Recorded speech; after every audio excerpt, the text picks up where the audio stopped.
Hello and welcome to another update video about Bitcoin. Yeah, let's talk about the short-term bullish, short-term bearish scenario here on the Bitcoin chart. And so first of all, it's, I think, important to recognize I don't see a clearly short-term bullish pathway yet. Of course, there's a possibility, but it would require a break above micro resistance first, and we're going to talk about that now.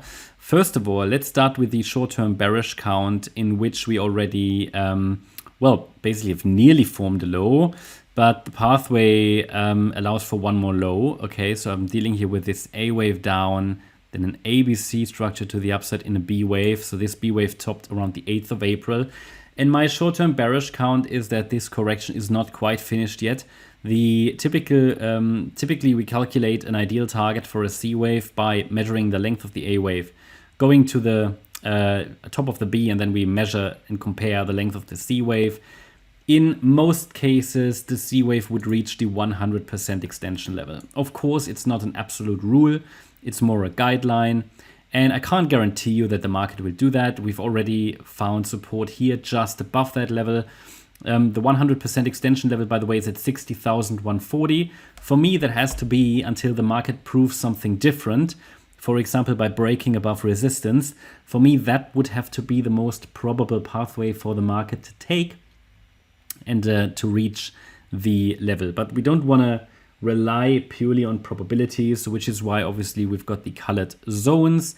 Anybody who wanted to enter a position with Bitcoin could have added here again. That's what these zones are for. Yeah, here and here. If you just simply buy the Fib levels, this here would have made you some profit had you taken some profit in the corrective rally. And then we dipped again here and touched and rallied again, but not substantially enough yet to say that a low is in. But of course, it could happen like it happened here in the same way, right? Around the 20th of March, this can turn into a corrective rally and we can extend further and so on. But at the moment, as long as we stay below the nearest resistance, and I go to the 30-minute chart now, it seems probable that we will see another low. Doesn't mean we have to get it. Yeah, I think, explain that earlier today in the video already and said Bitcoin should make another low. Not will, but should, as long as it stays below resistance. Whereas a first break above micro resistance, that will be a first indication that actually a low is likely already in, or a low of sorts. That does not mean that we're already rallying and escalating to 90K, but it means that at least a low of sorts is in place, and that this C wave to the downside does not unfold as an impulse anymore. Okay? Because the impulsive move shouldn't really break beyond or above the 50% Fib level. So that's why I'm watching here for this wave 4 to finish possibly, and the wave 5 to start. What would be an indication that the wave 5 has started to the downside? And by the way, it should, as I said, reach 60,140, maybe 57,500.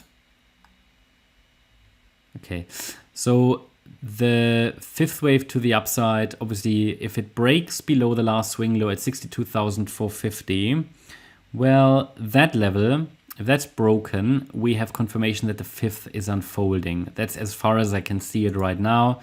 Let's say it's not confirmation, it's a good indication, and then a break below the last low, obviously at 61,500 would be confirmation. A few things to mention here. First of all, we have this standard resistance level, Fibonacci resistance, but also trend lines possibly relevant, okay? So pay attention maybe to that trend line.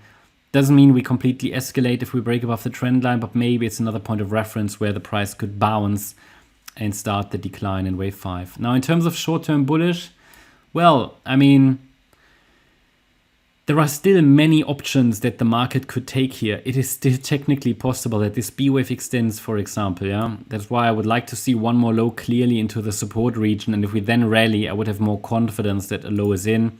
Until then, it could happen, for example, that this was an A wave. And then this is A, B, C. And this B wave is here. And then we come down and C. So there are many options here still that the market could take. I mean, in terms of short-term bullish, therefore, this is not very clear yet, but a break above 66,230 will at least make me consider that all of wave 4 already bottomed. It's technically even possible that a triangle is unfolding here or something different. Bitcoin overall hasn't really sold off massively in the last few days, right? So it's more like the altcoins suffered.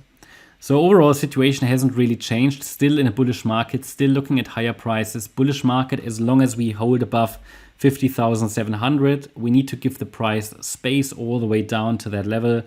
But I don't even think it will go down that much. I mean, ideally we just stay in that white target zone there.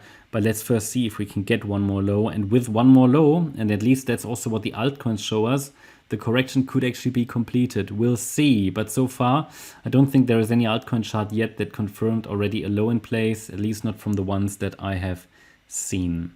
Yeah, that's my update about Bitcoin. Hope you liked the update. If you did, please hit the like button, leave a comment and subscribe. And if you really like the content, then please check out the channel membership. Also, make sure that you follow us on Instagram and Twitter for additional content. Thanks a lot for watching. Bye-bye.